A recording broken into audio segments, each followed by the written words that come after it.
Hey everyone, welcome back to our channel. Your one step to destination for manual testing from zero to job ready. In episode 1, we covered STLC, the software development life cycle. If you have not watched that video yet, go to watch first.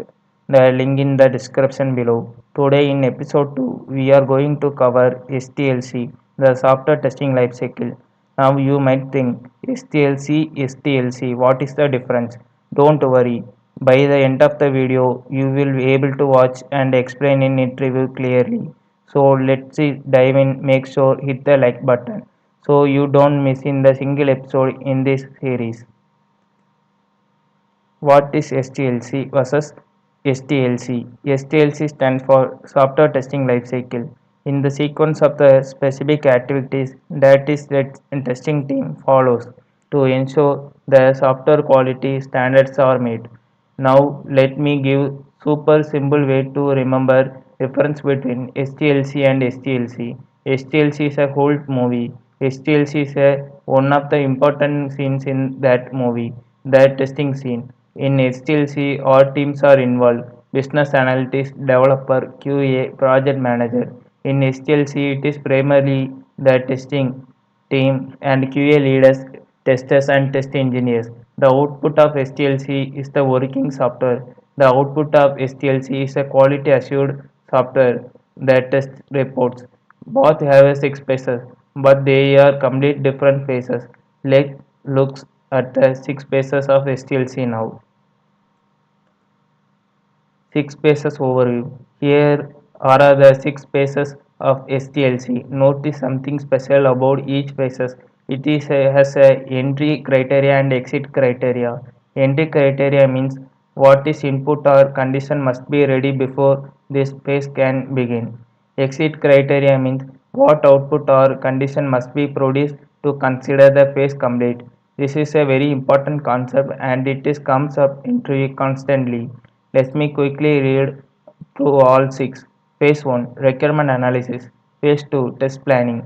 Phase 3, test case design. Phase 4, test environment setup. Phase 5, test execution. Phase 6, test closure. Now let's go deep into each. Phase 1 and 2. Phase 1, requirement analysis. This where the testers need the SRS or BRD document and tries to understand what need to be tested. You raise the question if anything is unclear. For example, the SRS say the password must be strong, but what exactly is the rule? 8 characters, special character, uppercase are required. These are the called test queries, and raising them yearly save huge time later. The output of this phase is the RTM, Requirement Traceability Matrix. RTM is a document that maps every requirement to every test cases. It is purposed to ensure 100% test coverage. No requirement not go under test. Example, requirement ID REQ-01 is a user can log in with the email and password. In the RTM, REQ-01 map to test cases TC01, TC02, TC03, covering all valid login, invalid password, and blank fields. Phase 2, test planning. This is where the QA leads write a test plan document. The test plan like a project plan but specific for testing. It includes what will be tested and what will not be tested scope, which testing type of testing, functional regression performance, how many testers, what tools, what environment, timelines and schedules, risk, what if tester is sick, what if the build is delayed, entry and exit criteria. The test plan is the Bible of your testing project. As a fresher, you may not write it, but you must be know how to read it. Phase 3, test case design. This is where you, the tester, write the detailed test cases. A test case is a document describe the specific scenario to verify. Each test cases include test case ID, test case title, preconditions, step-by-step process, and expected result, actual result, status, pass or fail.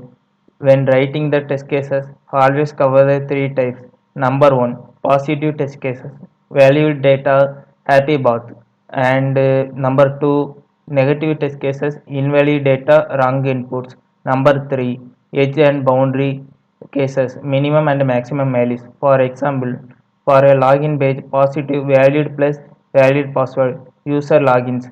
Negative valid user plus negative password, and error message shown. Boundary password with exactly 6 character versus 7 character. Test cases all go through review. Your senior or QA lead will review them before the execution. Always welcomes reviews, they improve quality. Phase 4, test environment setup. Before you can run any test, the test environment must be ready.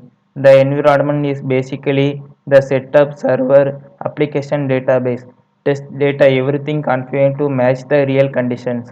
Once the build is deployed to the test environment, the very first thing to tester does in the smoke test. Smoke test is a quick check, high level check, just 10 to 15 minutes to verify the basic critical features are working. If the smoke test fails, for the exam login page itself broken, you send the build back to the developer and do not waste time to testing further. If a smoke test is passed, you proceed to full test execution.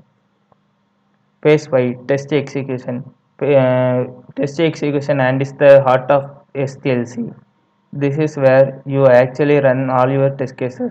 The execution flows like this. Step 1, execute all test cases step by step. Step 2, compare the actual result with expected result. Step 3, mark the test cases as pass. If don't matches, mark it as fail and log as a defect. Logging a defect is also called a bug. It's one of the most important skill of the manual tester. A good bug report includes a bug title, clear, one-line description, step to reproduce, exact step to recreate the bug, expected result, what should happen, actual result, what is happening, severity, how bad it impact, critical, high, medium, low, priority, how urgently should be fixed, screenshot or video proof, environment detail, browser OS version. After developer fix the bug, you retest it. Then it is called retesting. You also can regression testing, making sure that bug is fixed, didn't break anything else that was already working.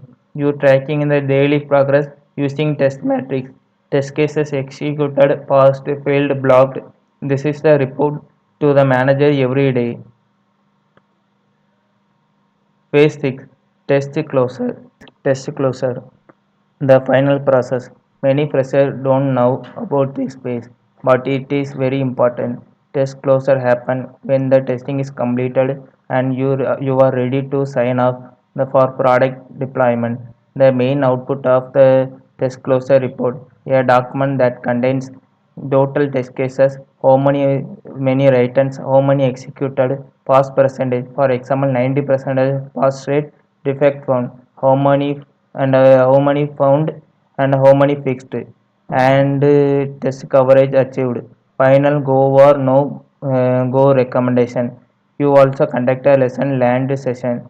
What went well, what can be improved next time.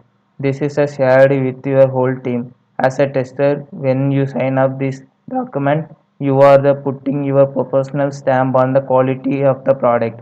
This is a huge responsibility and a huge achievement.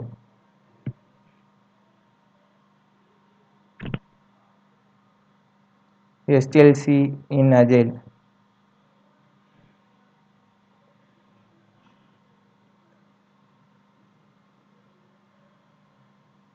STLC in Agile. Now let me show how STLC work in real Agile project, because most of company today use Agile. In Agile, you don't do STLC once for the whole project. You don't every sprint every 2 weeks. Day 1 and 2, requirement analysis, review and sprint user stories. Day 2 and 3, test planning, plan your testing approach for the sprint. Day 3 to 5, the test case design, write and test cases where developer are still coding. Day 5 and 6, environment setup, get the build, run smoke test. Day 6 to 9, text execution, execute log, bug track, and tracks matrix. Day 9 and 10. Test closure, warp up, and share result in sprint review. This is the called compressed STLC. Everything happened faster in parallel with continuous communication. The key skill in Agile speed without losing quality. You become better at this way. Everything in sprint. Interview question. Now top STLC interview questions. What is STLC? STLC is a series of activities performed by the testing team to ensure the software quality. It has six different phases from the requirement analysis to test closure. Name six phases of STLC: requirement analysis, test planning, test case design, test environment setup, test execution, and test closure. What is the difference between STLC and STLC? STLC covers the entire software development process involving all terms, and STLC covers only the testing activities performed by the QA team, and it is operates within the testing phase of STLC. What is a entry and exit criteria? Entry criteria are the conditions that must be satisfied before the testing phase can be begin. Exit criteria are conditions that must be satisfied to consider a phase completed and move on. What is RTM? RTM, Requirement Traceability Matrix, is a document that maps every requirement its corresponding to test cases. It ensures complete test coverage, no requirement goes under test. What is test closure report? It is a final summary documentation prepared at the end of the testing. It includes test matrix, test case, pass, fail ratio, defect found, and final sign-up recommendation for product deployment. Amazing, you have now completed episode 2 of manual testing series. Today you learned STLC versus STLC, key difference, all 6 phases in STLC with the entry and exit criteria, RTM, it, what is it, and why it is matter for coverage, test execution flow, execute log, retest close, how STLC fits in every agile sprint, top interview question with crisp answer. In episode 3, we are going to deep into the test case writing, how to write the professional test cases step by step with a real example. What is the one of the most practical videos in the series? Don't miss it. If this helped to you, give the big thumbs up, share with your friends who is also learning test.